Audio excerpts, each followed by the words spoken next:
Bismillah Rahman Rahim.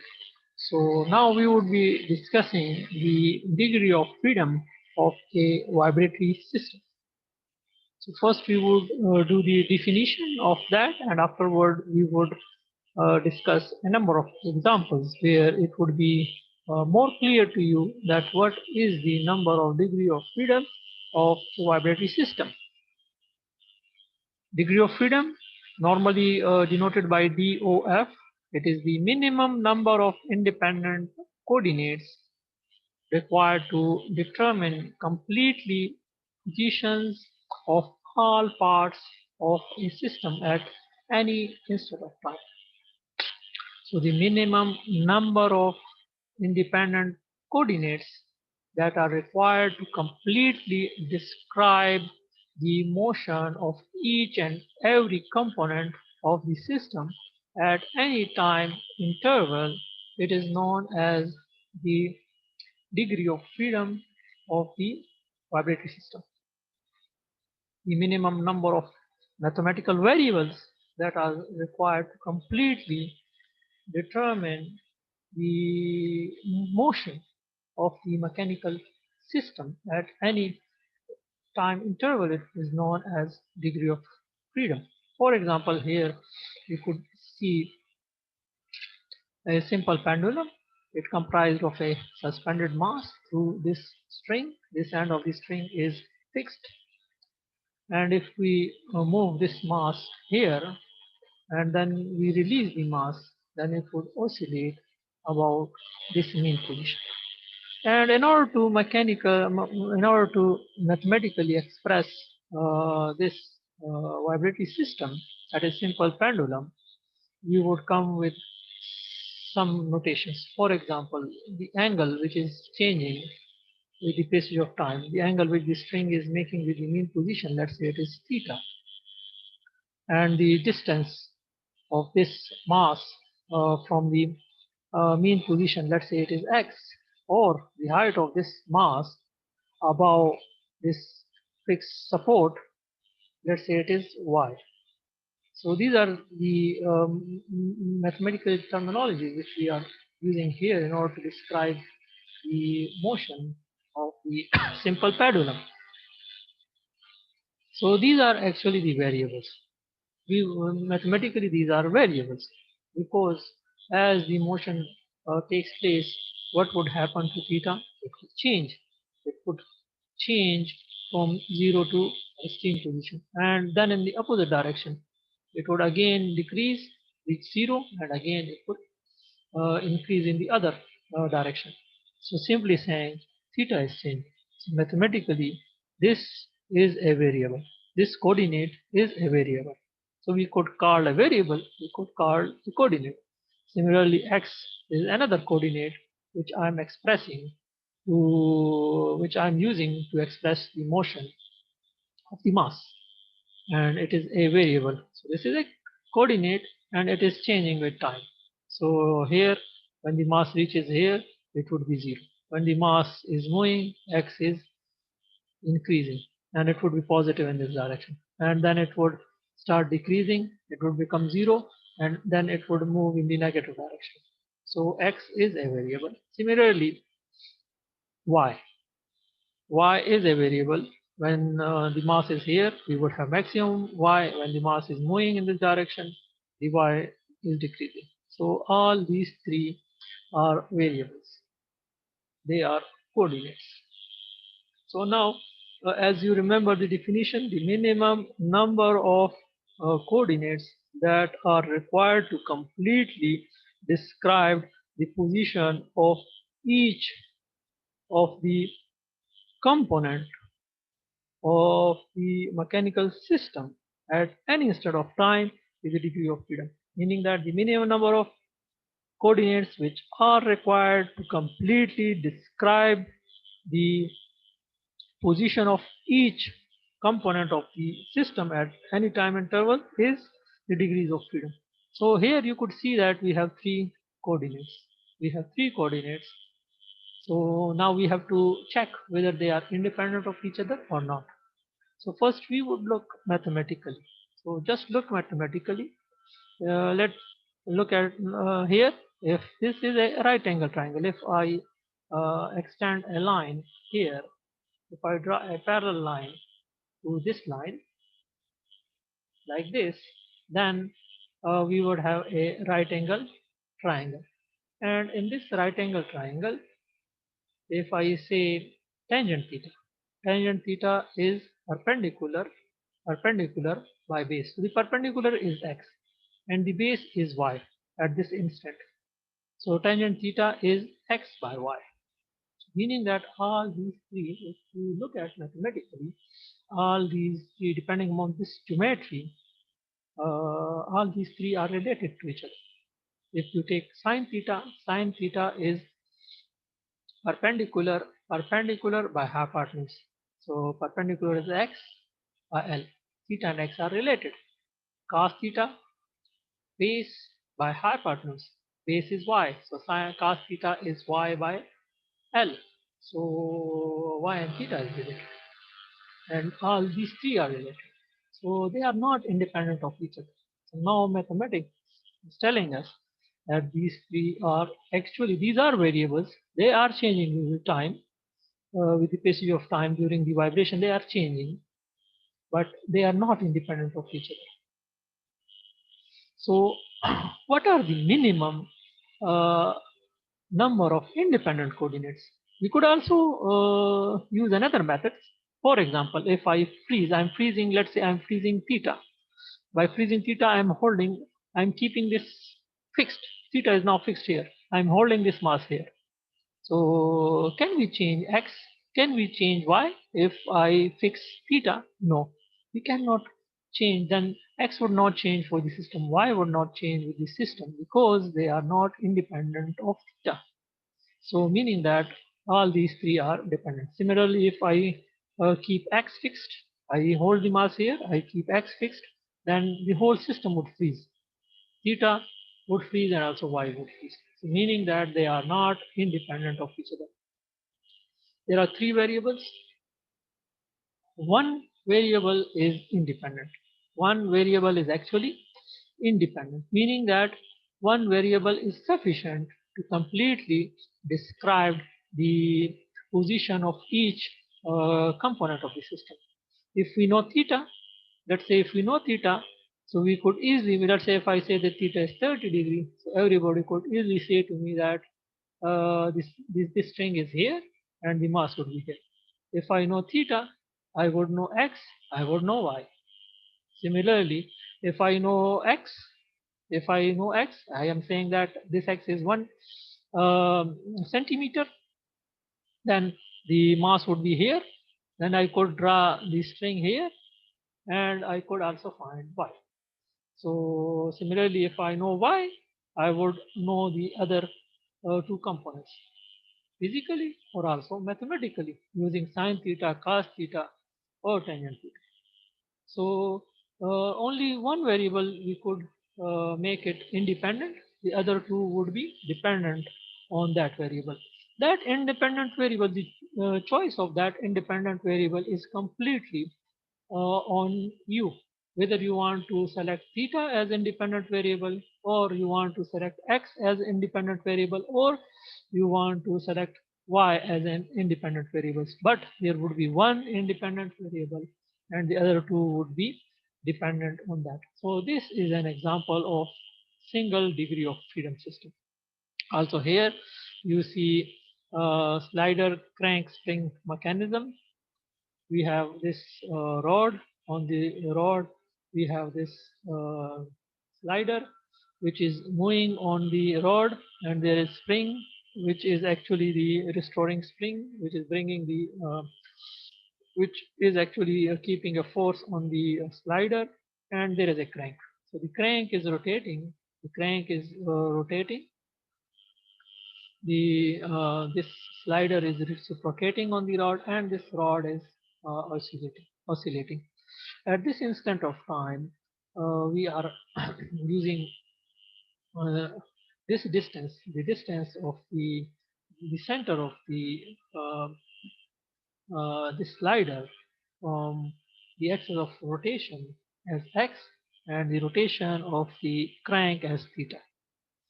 So now you on this schematic, you could see two variables. During vibration or motion, theta is changing with time and also x is changing with time. There are these two variables. So now we have to decide, or we have to come to know that whether these variables are independent of each other or they depend on each other. So let's say we are freezing theta. I'm freezing theta, I'm fixing theta, I'm holding this rod here. Is it possible to change x? No, no, everything has become fixed. The whole system has frozen up. So x would also become fixed, which means that x is dependent on theta. Similarly, if we make x fixed, I'm holding this rod here, this slider here, then can I move this crank? No, theta would also become freeze. So meaning that these two are independent of, these two are dependent on each other. Theta depends on x and x depend on theta. Although you see two variables, but they depend on each other. Only one is independent. The choice depends upon you. Whether you are choosing during analysis, whether you want to choose theta as independent variable or x as independent variable, the choice is yours. But only one variable is one sufficient.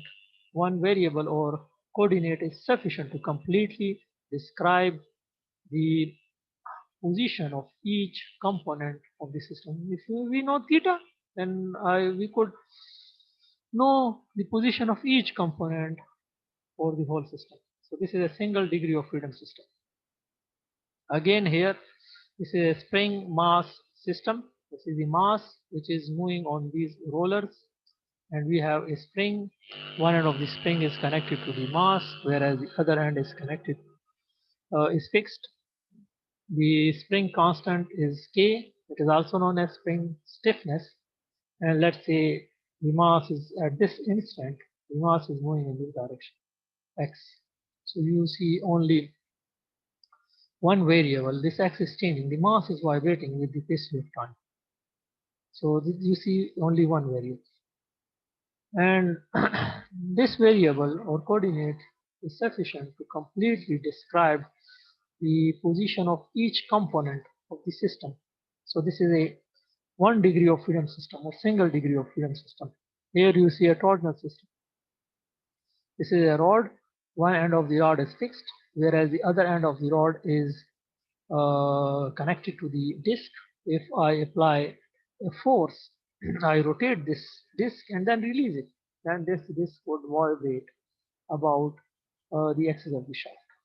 This type of vibration is known as torsional vibration. This type of vibration is torsional vibration, and the angular displacement, let's say the angular displacement is theta. So that theta would change during the vibration. It would vary during the vibration. And that theta is sufficient to completely describe the position of each component of the system. So again, this is a single degree of freedom system. Now here, these are the examples of two degree of freedom systems. Here you see mass M1, mass M2. Mass M1 is connected to a spring having stiffness K1, and it is also connected to a spring having stiffness K2. The other end of the spring is connected to mass M2. The motion of this mass is described with the coordinate x1, and the motion of this mass is described with the coordinate x2. And at that instant, let's say both of the masses are moving in that direction. So we have two, and these two are changing with time. This mass is vibrating about the mean position, and also this mass is vibrating about the mean position. So x1 is a variable, x2 is a variable. Or there are two coordinates. We are using two coordinates to describe the motion of the system. So we have to look whether these coordinates are independent of each other or they are dependent on each other. If they are dependent on each other, then in that case it would be 1 degree of freedom system. But if in case they are independent of each other, so in that case we would have 2 degree of freedom system. So let's say how to find out they are independent of each other. Let's say I'm fixing this. I'm holding this mass, then x1 would freeze. Can I move m2? Yes, we can move m2, meaning that x2 would change although we have fixed x1. It means that x2 is independent of x1. Similarly, if I freeze x2, if we hold m2 so that it cannot move, is it possible to move m1? Yes, we can easily move m1. It means that x1 is independent of x2. So we have two coordinates or variables and they are independent of each other. So we would classify this as 2 degree of freedom system. Here we have a torsional system. We have a shaft. One end of the shaft we have a pulley having mass moment of inertia J2. Here we have another pulley having mass moment of inertia J1, and a twist is given to the pulleys. This pulley is rotated in that direction and that pulley is rotated in that direction. Then the disturbance has been removed. We have a free vibration in this case, and this would vibrate about this axis or about the axis of the would vibrate about the axis of the shaft. Similarly, this pulley would vibrate about the axis of the shaft. There would be variation in theta 1. There would be variation in theta 2. We have two variables. Next, we have to check whether they are independent of each other or dependent on each other. If I freeze theta 1, if I hold this disk, is it possible to move with this? Yes. So theta 2 is independent of theta 1. Similarly, if I fix this disk, if we fix theta 2, is it possible to move this disk or change theta 1? Yes. So meaning that theta 1 is independent of theta 2. So both are independent of each other. So this is a 2 degree of freedom system. Now another very good example. Here what you see a number of variables. We have this slider or piston which is moving in the cylinder, which is connected to this spring. So this mass is moving, and the motion of this mass is described with capital X. To the center of this mass M, we have attached a simple pendulum having length L, and the distance of this suspended mass about this uh, line, which is passing through the center of the slider, let's say it's X, and this angle which the string is making with this line is theta, and the height is, let's say, y. So here you see how many variables? You see x, small y, theta, and capital X. 4 variables. There are 4 variables or 4 coordinates. So we have to check whether they are independent of each other and they depend on each other. As in case of simple pendulum, we just studied that if we this theta, y, and x, they actually depend on each other. Tangent theta is equal to x by y. So they depend on each other. If we freeze one of it, then the other two would also freeze. So here we have only one independent variable which is coming in the simple pendulum. So this portion of the system has 1 degree of freedom. So we have to check whether that capital X is independent of the variable on the simple pendulum side. So let's say if I'm fixing X, I'm freezing X and keeping this mass, I'm holding this mass so that it could not move. Is it possible to move this simple pendulum? Yes. So meaning that the variable of the simple pendulum is actually independent of this capital X. Similarly, if I keep a theta fixed, is it possible to move this mass? Yes, you could move this mass, which means that this capital X is independent of the variable of the simple pendulum. So although you could see four variables, four coordinates, but only two are independent of each other. So this vibratory system would be classified as 2 degree of freedom system. Here you see three variables x1, x2 and x3. x1 represents the motion of mass m1, x2 represents the motion of mass m2 and x3 is representing the motion of mass m3. And you could see four springs, spring having stiffness k1, k2, k3 and k4. Although you see three variables, and all these three variables are actually independent of each other. And in order to be sure, you could fix this mass, and you could see you could change x2, you could change x3, meaning that these two are independent of each other. Similarly, we could fix mass m1 and m2.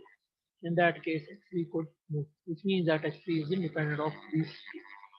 So similarly, you could also check by freezing other masses. So simply, it means that there are three independent variables to completely describe the position of each of the component of the system. So this could be classified as 3 degrees of freedom system. Here you see a pendulum, compound pendulum. It comprises of mass m1, m2, and 3. And how many variables you are seeing? Theta 1, theta 2, theta 3, x1, x2, x3, y1, y2, y3. You are seeing now 9 variables. 9 variables. But how many are independent? 3 are independent. Those independent, the choice of independent variables is completely upon you. For example, if one could choose theta 1, theta 2, and theta 3 as independent variables. Somebody else could choose x1, x2, or x3 as independent variables. And other could choose y1, y2, y3 as independent variables. This is a 3 degree of freedom system. Coordinate system, let's say we have a shaft, and on the shaft there are three discs. The deformation of this disc is denoted by theta 1, theta 2, and theta 3. All these three are independent of each other. We could make one fixed, the other two discs. Is it possible to rotate this disc? If we keep this fixed, yes, there is elasticity in this portion of the shaft. So it is possible to rotate or move this disc. Similarly, it is possible to move this disc because the shaft, this portion of the shaft is not rigid. Theta 2, theta 3 is independent of theta 1. Similarly, we could keep this fixed, and since this portion is not rigid, elastic, so we could rotate this disc. Similarly, this disc could also rotate. So there are three coordinates, and all these three are independent of each other. So this would be the 3 degree of freedom system. Infinite number of degree of freedom system. Actual systems are actually continuous systems. Infinite number of degrees of freedom systems are termed continuous or distributed systems. Here, what we have cantilever beam. This is a cantilever beam, and actually the mass is distributed. The mass of this real system is distributed. So let's say these are the small masses or small elements of the system. So each would have, let's say, and this is the deformed shape of the system. And this is the displacement of each particle of the beam, and each particle of the beam, the motion of each particle of the beam will be represented by x1, x2, x3, and so on, and so on. So we would have infinite number of variables for this beam or this continuous system. Now we have to check whether these x1, x2, and x3, all those variables are independent of each other or they are dependent on each other. For example, if I keep x1 as fixed, I'm holding this end of the beam. Is it possible to bend this beam? Yes. If I apply a force, this beam would bend like this, meaning that all other variables are independent of x1. Similarly, we could keep this fixed and we could apply a force and the beam would deflect on this side, and we could also apply a force and the beam would deflect on this side, meaning that all these other variables are independent of x2. So all real systems, you know that all real systems, the mass is distributed, the stiffness is distributed, the elasticity is distributed. So all real systems are distributed systems, continuous system. There would be infinite number of particles, infinite number of masses, and it would have infinite number of degrees of freedom because we would need infinite number of coordinates to completely describe the position of each particle or each mass throughout the system. So such type of systems are known as infinite number of degrees of freedom system. All real systems are continuous systems, they are distributed systems, and they would have infinite number of degrees of freedom. Finite number of degrees of freedom are termed as discrete or lumped parameter systems. So normally we could model the real systems as finite number of degrees of freedom system as we discussed before as 1 degree of freedom, 2 degree of freedom, 3 degree of freedom, and so on. They are termed as discrete systems, or they are also called lumped parameter systems. More accurate results obtained by increasing the number of degrees of freedom. All real systems are infinite degrees of freedom systems, but solving those infinite number of degrees of freedom is not easy. It is even possible by humans. So normally what we do, we normally convert the real system, which is a continuous system, distributed system, by taking some valid assumptions. We model the system as a discrete system or lump parameter system as 1 degree of freedom system, 2 degree of freedom system, 3 degree of freedom system, depending upon the requirements. So by this way, we could decrease the number of degrees of freedom, and then we would have it would be more easy for us to model it and then do the mathematics, come up with some mathematics, and then analyze it and then solve the problem. Vibration analysis procedure. So these are the steps which normally we take while solving the vibration systems. So first of all, we have to do the modeling. Modeling, we would model the system. So we would be doing lump parameter modeling. We would be doing mathematical modeling. We have to come with some mathematics. We have to come with some mathematical equations. And first we do the once we do the modeling of the system, then we have to derive the governing equations. That is the equation of motion of the system. Mathematical equations that would actually describe the motion of the system. We have to derive all those equations. And after once we have the governing equations, which is actually describing the motion of the system or vibration of the system, then we have to come up with the solution or response of those equations. What is the solution of those mathematical equations? Once we have the solution or response of those equations, so that is actually the response of the mechanical system. Then once we have the response or the solution of the coordinate equation, then we have to interpret the results. That what would be the response of the system in case of this vibration. or oscillation. So these are the four steps which we are not following, which we are actually following during the analysis of a vibratory system.